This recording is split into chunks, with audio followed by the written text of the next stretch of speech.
Lumineers, welcome back. I am Liam, this is Brandon. We are here in Atlanta where right behind us over 2,000 Lorcana players have gathered to participate in the first North American Disney Lorcana Challenge. Brandon, between rounds, I know, both of us have had a chance to circle the floor, to talk to folks, to ask them why they're here, to get a feel for how they're doing. And I don't know, if your experience is anything like mine, you've been struck by how excited everybody is to be here and how much they love this game. So I have to ask you, why do you think this game resonates with so many people, and what makes Lorcana so special? So my answer is going to be the same reason that I got into Disney Lorcana in the first place. I don't think I'll ever forget how amazing it was to see the art for this game. That was the very first thing that pulled me in. I read an article about the game long before it was supposed to come out. The first card art that I ever saw was the Brave Little Tailor Mickey from Nicholas Cole, and I just remember looking at this and going, I saw a Disney and trading card game, and I said, oh, this is going to be a mega hit. Like, this has to be. Disney's so iconic with all of its movies and media across multiple decades, characters that everybody knows, songs that everybody sings and knows the words to. Even one of the things I liked about bringing locations into the Inklands was even that, like locations inside of Disney that people really like, and of course, unforgettable characters. I think it's an IP that almost everybody universally can relate to in some way, and possibly way more than they can any other trading card games out there currently. And I think that's a huge factor, on top of it being so family friendly and so community driven. Like, I've seen children out here playing in this tournament, and it's crazy. I saw like a 10-year-old call a judge on somebody, and I was like, this is awesome. Yeah. No, I totally agree. Everybody has a favorite Disney character, a favorite Disney movie, a favorite Disney song. When you ask somebody what it is, they will always have an answer. And the ability for people of all ages, for families to come together and have cards with characters that they love in a game where they can participate in it together, I think it's just magical. Yeah, I absolutely agree.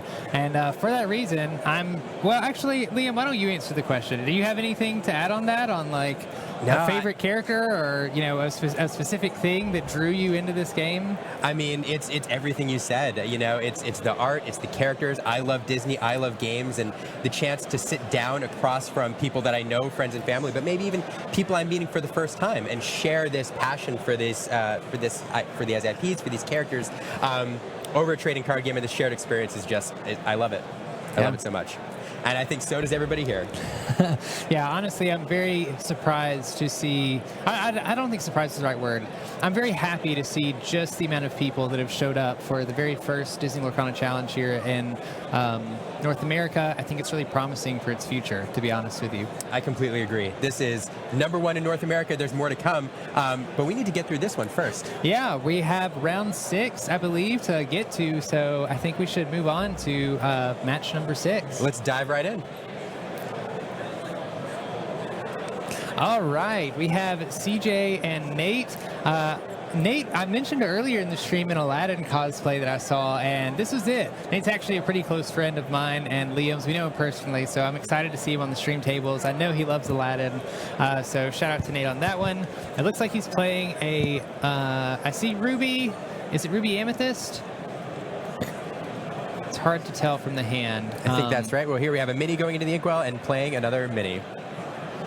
As mentioned before, Mini is a card that Ruby Amethyst loves to play on turn 1. Not only does it have a little extra willpower to stick around, but great Teeth and Ambitions target for turn 2. Yeah, absolutely. And it looks like, based on CJ's hand, he's playing Sapphire Steel too. I haven't seen very many of these out in the field today, to be honest with you, so I'm actually really excited to see this on stream, at least for us casting. I'm not sure if Jonty and Rebecca have been able to catch a game yet, but it's a deck that I really liked. It was one I almost brought to the set championships, and it's a very difficult deck to pilot, but it's very rewarding if you can pilot it really well. No, that's very true. I think this was the initial kind of lucky dime build that we saw, and the only reason I think it faded in popularity a little bit is because Ruby Sapphire became so popular and kind of took over. But yeah, very solid list, and I'm excited we get to see it play. Yeah, I think it actually ended up doing pretty well earlier in the set 3 meta against Ruby Amethyst. It was a pretty good, it at least had a pretty good matchup into it, so I'm eager to see whether or not Nate can fight off against this Sapphire Steel character, or if there's some surprises phases maybe that CJ's playing that we're not looking forward to, because I'm used to the Sapphire Steel that likes to ramp, maybe play a Cogsworth or a Tragic Beast, and then sing Whole New World as fast as you can, which can be devastating for a Ruby Amethyst deck. If they opened a couple Be Prepareds or mulligan for specific cards that they were looking for a matchup, getting all of those discarded through Whole New World and having to draw 7 random other cards can completely mess up their game. Absolutely. Speaking of the game, so on the board here, I think this is the first time we've seen the Captain Smee combo. Seen a lot of Smees today. It's worth mentioning that Smee takes a damage at the end of every turn that he's exerted, unless there's a captain on the board. And just as I say that, Walter knows what's going on and says, I'm going to get rid of your Captain Hook, which not only is aggressive when challenging with his Challenger 2, but can protect Smee from taking a damage each turn. So it was nice to see the two of them together while it lasted. Yeah, I actually don't see them very much outside of Sapphire Steel, so it definitely makes sense. And I mean, when Mr. Smee isn't taking damage, he already has really great stats, so I totally understand why Nate doesn't want that Captain Hook to be on board. He didn't have the strength to challenge the Smee, so he said, I'm gonna at least make you, if you are gonna exert your Smee, I'm at least gonna force you to take damage from it. But we do see CJ play a Fishbone Quill, which is a pretty crucial card in this list, being able to ramp extra cards into your ink. Fishbone Quill is an item that you can exert, and then it lets you put any card from your hand into the inkwell. It doesn't even have to be inkable. Now, and for anybody that may not know what I'm talking about, you just saw Nate's hand. He had a Be Prepared and I think a Merlin Goat. The Be Prepared doesn't have an inkwell symbol around the cost in the top left part of the card. The ones that do have the nice little swirl around it means you can put them into your inkwell. That's part of the benefit of Fishbone Quill, is you're able to run maybe a couple more uninkable cards, which are cards that don't have that symbol around it, and being able to ink an extra turn. You can hide what you're inking, so you usually have to show your opponent what you decide to ink for turn, and instead you can keep that information hidden, which can be really powerful in games like this, because if Nate's looking for specific cards, CJ can sort of keep them hidden, so Nate's constantly having to guess on whether or not he has those cards or answers. No, you're absolutely right. It's a fantastic third turn play for this build. Nate here taking a bit of an aggressive line, I think, for Ruby Amethyst. Normally this card likes to build its resources, but we have a very early goat here, giving Nate a little extra lore and building a little extra board state. Unfortunately, one card that he definitely didn't want to see, with the ramp that Fish Quill provides, able to play a Tinkerbell from hand a little earlier than he would have, were he just inking cards one per turn. And that Tinkerbell does 1 damage to all of your opponent's characters when it enters the board. So unfortunately, Kuzco off to the discard pile with that play. Yeah, thankfully, Kuzco has an ability itself that says when it's banished, you get to draw a card. So that's what we saw there with Nate drawing a card from the Kuzco banishment. It's a great way to replace itself.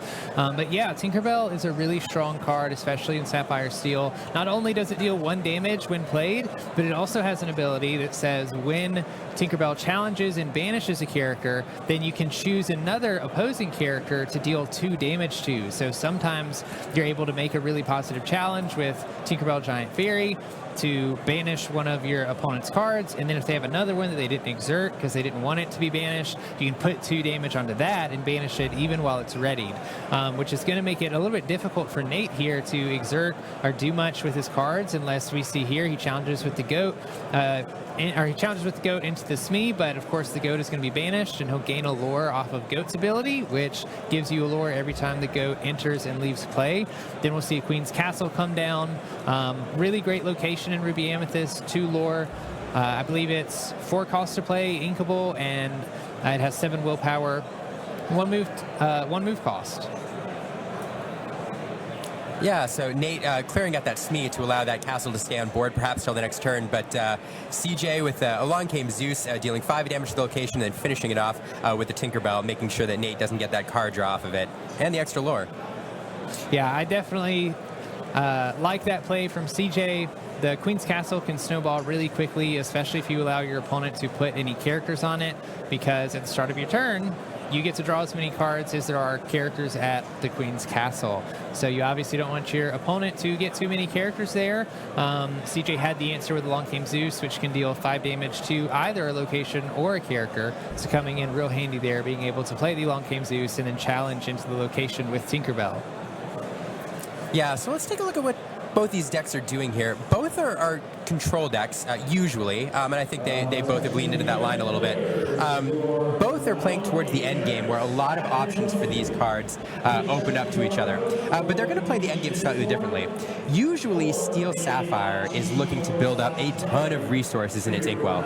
What it wants to do is ink extra cards every turn if it can, eventually playing a whole new world to refill the hand, inking extra cards out of that, and through inking and card draw, eventually open up some really big plays in the end game where you can play multiple expensive cards all in the same turn to kind of overwhelm your opponent. There's also Lucky Dimes sometimes in this deck to allow you to get lore quickly, but really it's about building up resources for the end game most of the time. Ruby Amethyst is doing something similar, trying to get into the end game. It doesn't have the same ramp, but it has a lot of removal cards and stuff that become available on turn 6 and 7 and beyond. And so both these players sort of happy to play towards the end game. But you can see that Nate took a little bit more aggressive line, trying to build his lore total, knowing that he's got GOAT options to kind of close out the game if possible. Also knowing that the longer this game goes on, the more ink CJ is going to have available with that Fishbone Quill. And so if this game goes too long, it's just that ink advantage is tough to overcome. Yeah, one of the scariest things, I think, for Amethyst Ruby players is that they don't have any item removal. So like you mentioned, Lucky Dime is a very strong card in Sapphire, and specifically in Sapphire Steel, because as they build up a bunch of ink and can play bigger characters that can quest for more lore, Lucky Dime's an item that you can play and exert, and then you automatically gain the lore on a character that you choose.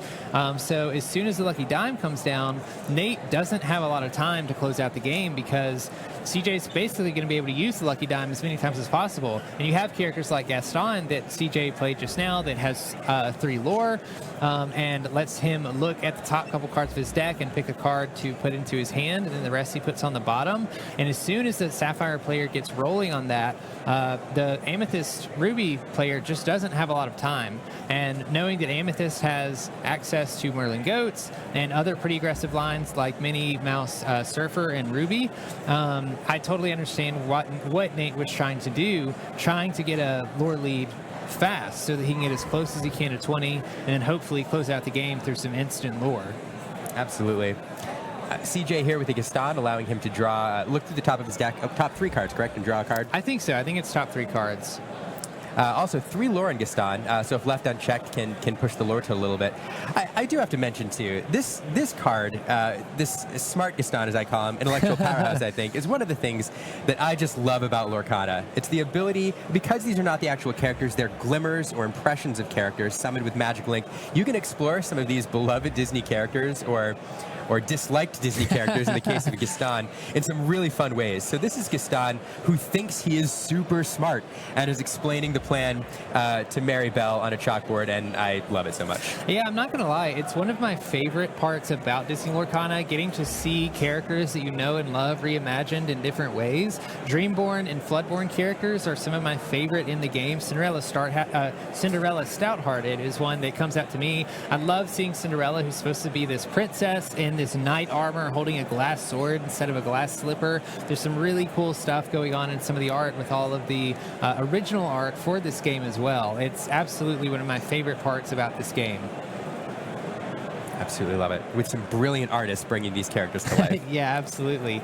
We do see the infamous Be Prepared being played a couple turns ago by Nate, yes. Which took out the Gaston we were talking about and the Hiram, which is worth mentioning because Hiram is one of the ways that Sapphire Steel has to draw cards. We've mentioned A Whole New World, which forces each player to discard their hand and draw 2 cards, and that's helpful, but you also don't want to let your opponent draw cards if you don't have to.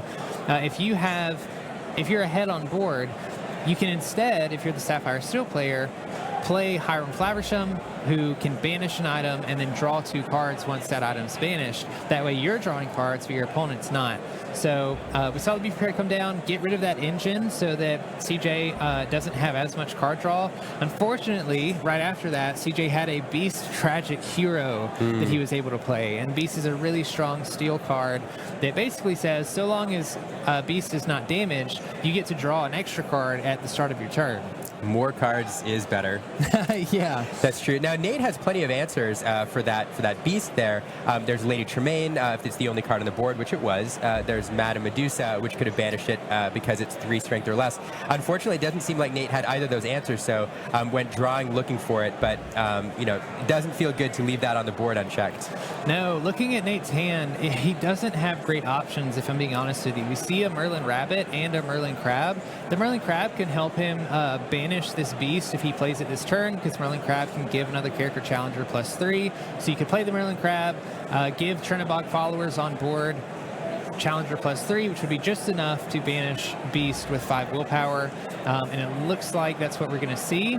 And then he has Merlin Rabbit after that he can play to start drawing cards, which I don't hate. I'm not sure if he has the ink for that, actually, but Merlin Rabbit being able to draw a card when it enters and leaves play is really strong for Ruby Amethyst, because, like you mentioned, Ruby Amethyst can be really strong in that there's a lot of answers that you have available to you in Ruby with Be Prepared, Maui, sometimes Scar. Madame Medusa would be a great one right now. So I think I like this play with Merlin Rabbit here. So one thing we have to draw attention to, there's another card that players right now hate to see on the table, the opponent's table, and that's Cogsworth. Cogsworth gives all the other characters on your board a resist +1, meaning that 1 damage that each character takes is ignored, is discounted. And so we saw a line from Walter here where he used Crab to give Chernobog's minions Challenger +3, giving him 5 strength on the challenge into Beast, but unfortunately, because of that 1 resist, it wasn't enough to get over the top. So that Cogsworth protecting Beast there, which is very on flavor, is it not? Yeah, we have absolutely. a very Beauty and the Beast line going on here on the board state. The Gaston, the Beast, the Cogsworth, all on board. Cogsworth is another one of my favorite alternative versions of a card. It's like a grandpa Cogsworth. He even has little gray areas to show that he's this old clock. It's so fun. Yeah, and doing the work here, protecting his master, Beast, who's looking out over the balcony. So here we are with the final 2 damage. So one of those will be discounted, but still leaves 1 strength to deal with that Beast. That'll net Walter a card off the draw, hopefully giving him one of the answers that he needs as CJ is showing 7 lore on board now with that Cogsworth, Beast, and Gaston. Yeah, one of the things, and we've mentioned it before, is that Sapphire is able to gain lore really quickly. And one other thing that I think is worth noting about Cogsworth is Cogsworth has Ward. So there are certain cards in Ruby that have been really strong removal options, one of those being Madame Medusa. Madame Medusa is an uninkable 6-cost card that, when played, lets you choose an opposing character and banish it so long as it has 3 strength or less. And Cogsworth only has 2 strength, so normally that would be a really good target. But even if Nate found Madame Medusa, he can't target Cogsworth to banish it. And Cogsworth is doing a great job at making it even harder for Nate to challenge all the other characters because of the resist that he's being given. But it looks like Nate couldn't quite find the answers, and CJ is going to take this first game. It was the Lucky Dime that did it. Lucky Dime coming down, allowing you to leverage Gaston's lore twice. So that's 6 lore off Gaston, 2 lore off the Beast, 2 lore off the Cogsworth. That's 10 lore in 1 turn, which just was unsurmountable. Yeah, I mean, I think Walter struggled a little there. He didn't find a whole lot of answers, to be honest. We only saw the 1 Be Prepared, and then there were a lot of other draw cards like Chernobog's Followers. We saw Cusco as well and Merlin Rabbit. Unfortunately, like we mentioned, the Merlin Crab didn't quite do it because of those Cogsworth putting in work. And as soon as CJ played those Beasts, he's drawing extra cards, so he has even more answers to the board if Nate does manage to find the answer. So kind of unfortunate for Nate, but I absolutely think this matchup is winnable for him as well. So we'll have to move on to game 2 and see how that turns out. Let's take a look.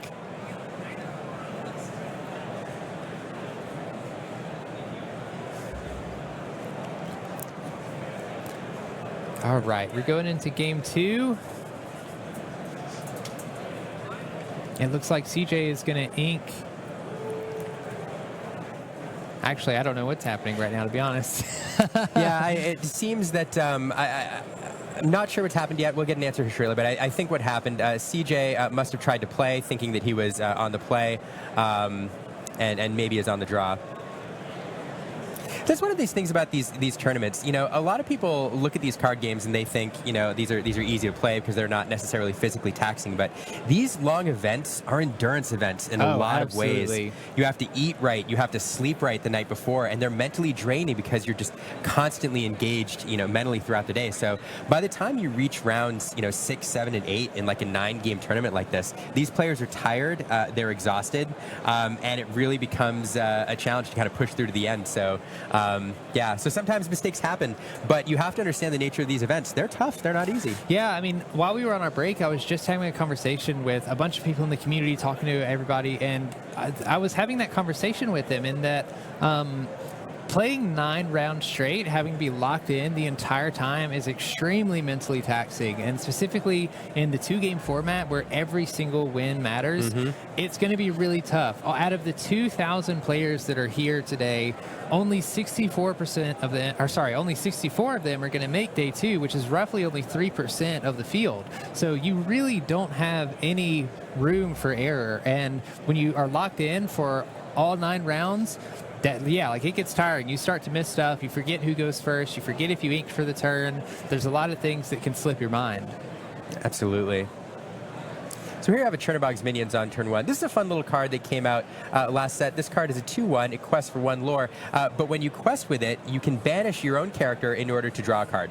So early game, you can use it to get some lore. It has 2 strength, so it can do a little damage early in the game. Or in the late game, you can use it to draw a card if you're looking for answers. Yeah, it's a really cheeky card to play on turn 1 because a lot of times the player going first has a little bit of an advantage being able to play the card, and then they're usually the one that gets to quest first, and then you're forcing your opponent to respond to that. But instead of losing your card to your opponent when they challenge it after you've quested for the first turn, not only do you get the lore from the card, but like you said, you manage to banish it and replace itself as well.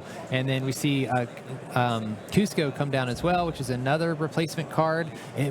Cusco draws a card when it's banished in any fashion, which is really good. That means you can freely quest with Cusco, and you don't have to worry about him being banished, really. Or sometimes you can use Cusco with Merlin Crab to give him extra strength and trade up, which basically means you are challenging into a character that's more expensive than the character you're challenging with. Yeah, speaking of mental mess plays, I think we've had another one here as we've done some math with the ink. So I imagine that beast will get scooped back up. But a quick judge call while they resolve that. It's an easy one. Just pick up the beast. Okay. We're actually going to go to a break real quick while they figure this out for the match. So as soon as they figure that out, we will catch back up with you guys. All right.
Unmute.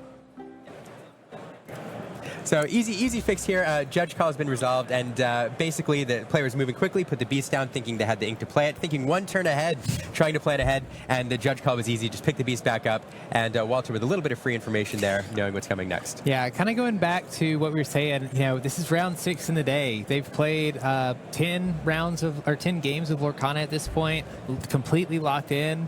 It's very mentally taxing. Totally understand a misplay like this. Happy it was caught though, and we can just resume like normal. Absolutely. One of the things that leads to this mistake, I think, is one of the things that makes Fishbone Quill so great is when you place an ink in your inkwell, it's not exerted. So you're ramping every turn, but you're also able to play, a card ahead every turn. So CJ, thinking I'm going to use Fishbone Quill, I'm going to ink, the ink's available, and just kind of getting ahead of himself. But yeah.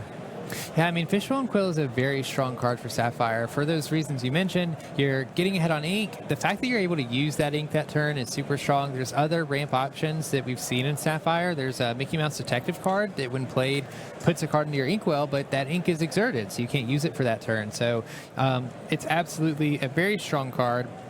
Being able to maximize the amount of ink that you have, play bigger, better cards faster than your opponent can, for sure. Brandon, once again, calling out the crab option for Kuzco. Kuzco there doing work with the crab, able to remove something and draw Nate a card. So it's one of the things that I'd love to see, because Kuzco is a super fun character in general, and when you look at his card being an inkable 2-cost 1/2, looks really weak. It's kind of like, why would I play this? And then whenever you're able to trade into a card or challenge into a card with Kuzco, especially when you're able to trade up and actually banish something else, even if Kuzco's banished, Kuzco's going to draw a card off of that banishment. So you're getting rid of a card on your opponent's side of the board, your Kuzco's banished, but you're also basically replacing Kuzco by drawing another card to use later. Absolutely. Nate singing Friends from the Other Side with Merlin. Songs are one of the things that make this game so fun. Not only we get to experience our favorite Disney songs, but for those unfamiliar, songs are action cards with an alternate ability to play, or a way to play them. Rather than spending ink on these cards, one of your characters of the appropriate cost can sing this song. So Merlin Crab here, belting out Friends from the Other Side, allowing Nate to draw 2 cards, and Nate still has his resources available this turn to play additional cards. In this case, Merlin Rabbit, and allowing him to get another card. Yeah, honestly, songs are one of my favorite things about Disney Lorcana, partially because, like we mentioned earlier, songs are so iconic to Disney, and so it just makes sense to make them a part of the game. As soon as Nate plays Friends on the Other Side, I can hear Dr. Facilier singing "We Have Friends on the Other Side," and so it's so fun that they've made it a part of the game and made it a really strong part of the game, right? Not having to pay for the action that you're playing, just having to pay by exerting a character can be really strong, because then you can use the rest of your ink that you didn't use that you would normally have to use to play the action. Absolutely. And speaking of songs and ink, we're seeing what Sapphire Steel really wants to do here. We talked earlier about how it's trying to build that resource advantage over its opponent by inking the maximum number of cards every turn with Fishbone Quill, and then eventually refilling the hand with a whole new world. And that's exactly what happened here. So CJ, knowing a whole new world's coming eventually, dumping as many cards into the inkwell as he can every turn, and now sitting with significant ink advantage and a lot of cards at his disposal, with Beast having sung that whole new world. Yeah, and don't be fooled. It may have looked like CJ inked 2 cards that turn, and that's because he did. Bell Strange but Special has an ability that lets you ink 2 cards per turn on top of CJ's Fishbone Quill, which also will let you ink a card by exerting the item. So CJ can effectively ink 3 cards per turn at this point, and Belle Strange but Special also has another ability that gives her 4 extra lore on top of the one that she already has when you get up to 10 ink, if you have 10 or more ink. And so this is where Sapphire really starts to kick off. You get a ton of ink, you're playing really strong characters with lots of lore that can end the game super quickly. We see a Lucky Dime in CJ's hand, and I would be itching to play this Lucky Dime really soon. Lucky Dime's an item that lets you gain lore off of a character when it's exerted. You have to pay 2 ink to do so, but Nate definitely, knowing that is coming, removing that bell. Yeah, removes the bell exactly when he needs to, because he knows that a Lucky Dime is coming on CJ's end. And to highlight the importance of that, I think CJ's at 8 ink, I believe, if I counted right. It looks like 7 now. I think there's an extra. Even with 7 ink, if Bell stays on the board, CJ's able to ink 3 cards this turn. 1 with the Fishbone Quill, 2 with the bells, bringing him to 10 lore. Yes, 10 ink. Yeah. 10 ink then allows him to play Lucky Dime and use it in the same turn. Bell would go to 5 lore, so that's 10 lore off Bell in a single turn. If that bell isn't removed. Yeah, and to win a game of Disney Lorcana, you only need 20 lore. 20 lore, and 10 is half that. 10 is halfway there. You only have to do it once. So even just gaining a little bit of lore progressively throughout the game sets you up in a spot where 10 lore might be the difference. He may already be at 10 or close to 10. And like we mentioned earlier in the match, Ruby Amethyst doesn't have a way to banish an item. So as soon as Lucky Dime comes on board, Nate's in a really difficult spot because there's a ton of cards that CJ can be playing between Bell and Tamatoa and a few other cards that have 3 or more lore pretty normally that they can just use the Lucky Dime to gain lore off of them immediately. Normally, a character can't quest and they can't challenge because they are not dry yet, so you can play a card and then Nate would have the ability to respond and potentially banish that card before it was able to quest. With Lucky Dime, that doesn't matter. You can, as soon as you play the card, you can use Lucky Dime to gain the lore off of that card. And a great move here. CJ, without the card drawn beast, was content to quest with him and let him gather some lore, but left him vulnerable to the Fox. And once Belle is the only card on the table, it leaves her vulnerable to Lady Tremaine, which says when she enters play, your opponent must choose to banish one of their characters. Well, what you like to do is leave your opponent with only one option. Yeah. And that's exactly what happened here. So CJ forced to banish his own character there, Belle, which, again, I think is one of the game enders. Nate was just trying to be nice, making the decision easy for CJ. Doesn't want to make him think too hard about that one. Don't want to make it too mentally taxing. But we see CJ, speaking of card draw, play a Hiram Flaversham, being able to banish one of his popsicles and draw 2 cards after banishing the item. Hiram can do that over and over again every time he can quest. So CJ has a bunch of popsicles, and Hiram likes to eat popsicles. So I imagine we're going to see more popsicles banished and more cards drawn on CJ's end unless Nate has an answer. I do see a Be Prepared in Nate's hand that he could play if he wants to. I think it would be tempting, primarily because we see that Cogsworth come on board again. And we talked earlier about how Cogsworth has ward, so it's really difficult to get rid of Cogsworth unless your opponent exerts Cogsworth and you're able to play something like a Maui to surprise banish it with Rush. So I would be tempted to play Be Prepared if I was Nate here, to be honest with you. I kind of agree, but also that Flaversham is so dangerous. I mean, if you look at TJ's hand, he's only got 3 cards, and Nate knows he only has 3 cards. And so with a couple uninkables in there, Nate knows he doesn't have a lot of options, but that Flaversham allows you to draw 2 cards per turn. And so for both the reasons you mentioned, there it is. Yeah. So we'll see how prepared CJ is for it.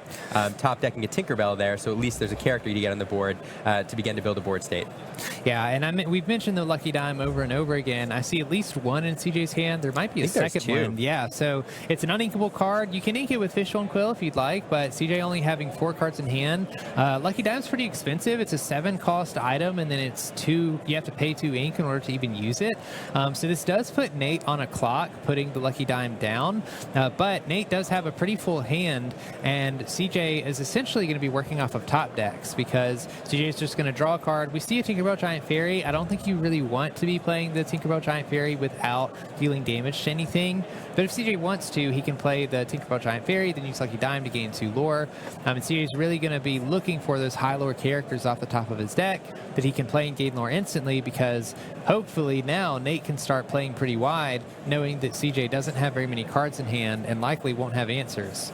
Yeah, absolutely. I mean, as we talked about with Ruby before, there's a lot of targeted removal here, a lot of things to do with characters. So anytime you're dropping one character on the board, there's a good chance that Ruby will have the answer. But if you have the dime on the board to let you get the lore off it, at least you're getting that and forcing your opponent to respond. So playing the dime that turn is a great play. Nate with a decent response, though. Yeah, I really like the Queen's Castle goat play. Queen's Castle is going to gain Nate 2 lore every turn, and so long as it's not banished, or at the start of Nate's turn, it's going to gain 2 lore. He also plays Merlin Goat, which is going to gain a lore every time it enters and leaves play. But we do see CJ doubling down on the dime, and now that both are out there, CJ only needs 4 ink, and then he can gain lore from a chosen character twice per turn. So you can imagine how fast you can start gaining lore if you play something like a Gaston or a Tamatoa or a Bell that has, I mean, if he drops a Bell here with 5 lore, you basically win on the spot. It wouldn't be exactly win, but you'd shoot up to almost 15 lore at that point just with both dimes, and making it so that Nate has to go really fast here, basically, or hope that CJ doesn't draw into any high lore characters. No, absolutely. No, I agree. I like seeing the castle here. I like seeing the goat here. But that Flaversham is just, that card draw is just so good. And it's going to allow CJ to find those high lore characters that he wants in the endgame here. But this is a great play. There's a lot of removal options. And here we see a combo. Pinocchio, Talkative Puppet, allows him to exert an opponent's character, making Flaversham vulnerable to challenges. And then we have Maui coming down, a 6/5, 6 strength, the perfect amount to remove the 6 willpower Flaversham. So a fantastic answer, preventing preventing that card draw, which was just about to get going. Yeah, so Nate was able to wipe CJ's board, and now he's able to stack that Queen's Castle. It's a party at the Queen's Castle, and Nate's going to be able to draw a card at the start of his turn for every character there. He moved the Maui and the Merlin Goat to the Queen's Castle, so unless CJ has a response, he can either get rid of the characters there or get rid of the location at all. Then Nate's going to start drawing some extra cards. He's gaining extra lore from the location. He's trying his hardest to reach 20 before CJ can play anything too crazy. It's a race at this point, but not a traditional lore race. Nate is racing to 20 lore before CJ draws a Bell or a Gaston. I think that's really what it comes down to here. Yeah. So CJ's looking for card draw, trying to eke out a lore here and there, but Nate's trying to just close it out before one of those crucial cards are drawn.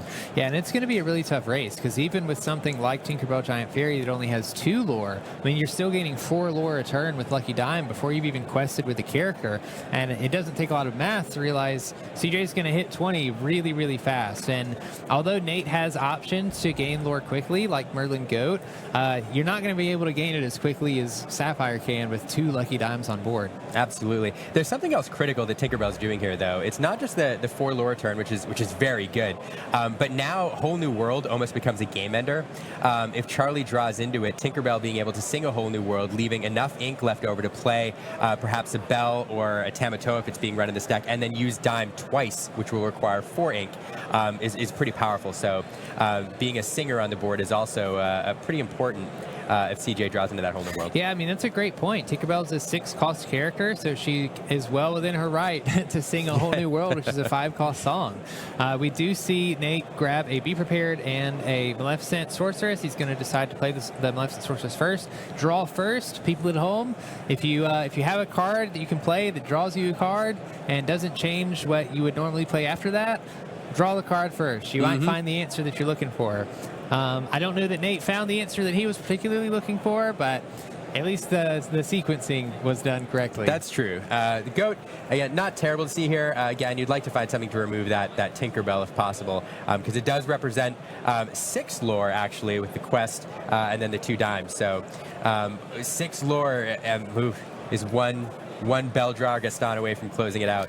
Yeah, and I mean, this is getting really close, because right now Nate currently has 4 lore on board. Like you said, technically an extra lore on top of that once the Goat gets banished. And if he gains that much, he's going up to 15. And we're getting to dangerously close territory in Amethyst, where if Nate can find another Goat, if he can find another Snake or Madame M. Fox that he can bounce that Goat with to play the Goat, bring the Goat back to hand, play the Goat again. Your Goat is gaining a ton of lore in one turn, and he might be able to squeeze past CJ here, getting to 20 just before CJ can close the game out.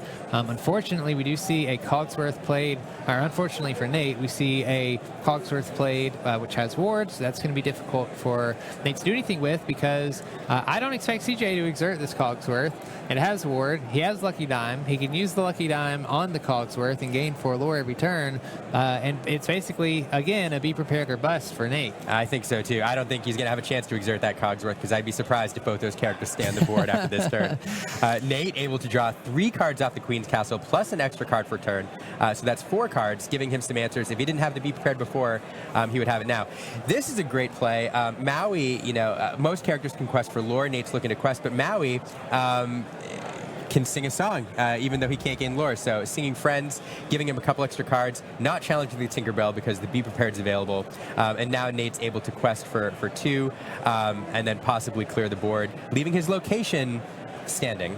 Yeah, Nate's making the most out of his cards right now. Like you said, I love the Maui play, singing instead of challenging. He knows he has to play Be Prepared this turn. I did see Madame M Snake in hand. I wonder if we'll see a Goat bounce with the Madame M Snake to bring it back into Nate's hand before he plays the Be Prepared, if he has enough ink for it, so that you can continue to play that Goat, continue gaining lore. Because, I mean, you guys see on the bottom of the screen, it is a tight race between the 2 right now.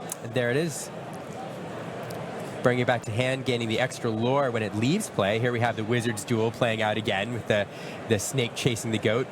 Be Prepared coming down, clearing the board. It's a great call, Brandon, getting that extra lore out of that Goat.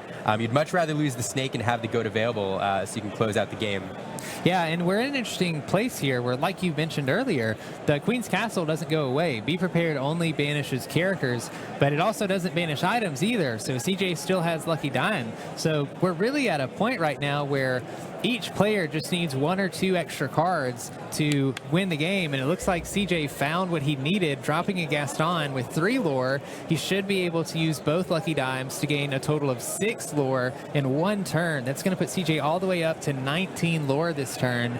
Nate basically has his next turn to win the game. And he can. Yeah, And he can. absolutely can. With 2 lore on the castle, the goat represents 1. With a bounce, with top decking any other Madam Mim card, allowing you to get that goat back or another goat.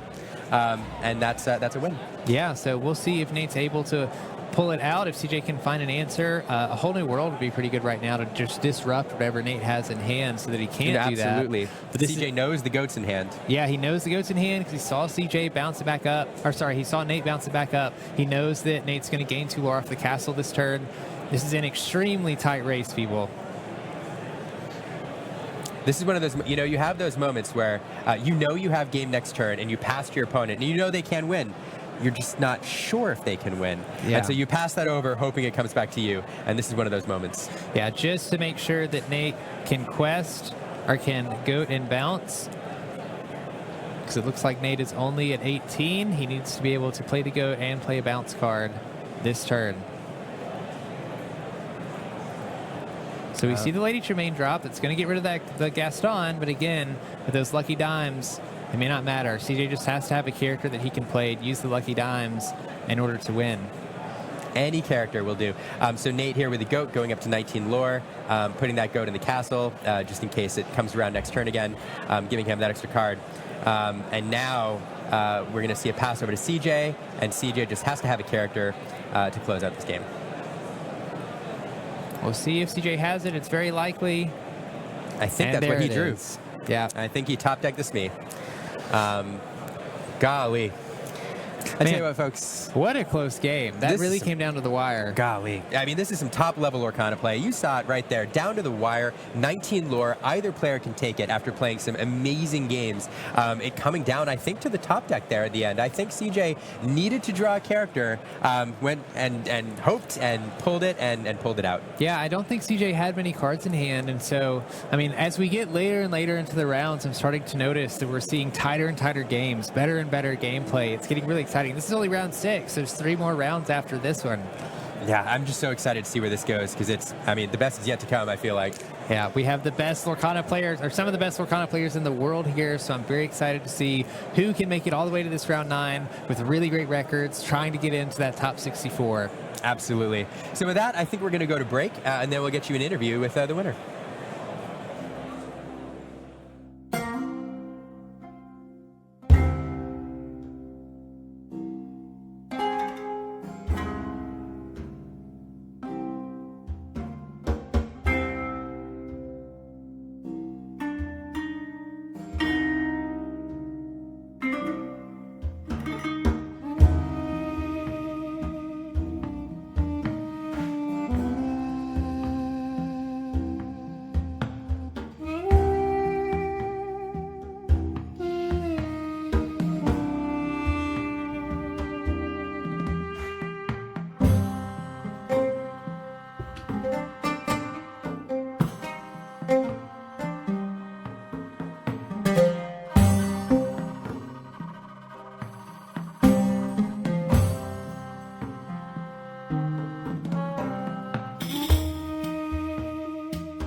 I'm joined here by CJ. First off, a win here in our feature match area. And look, you and I were talking about this, your history of Disney. Yeah. You've got a son at home, and you both are pretty big Disney fans. Yeah, so I have a 7-year-old at home, and we've been just kind of cataloging through all of the Disney films and just watching them one by one, and we've been having a blast. Have you been like starting at like the beginning and coming all the way to present? So we've been watching, so we started with Cinderella and then Snow White and just going the Seven Dwarfs and keep going down and down.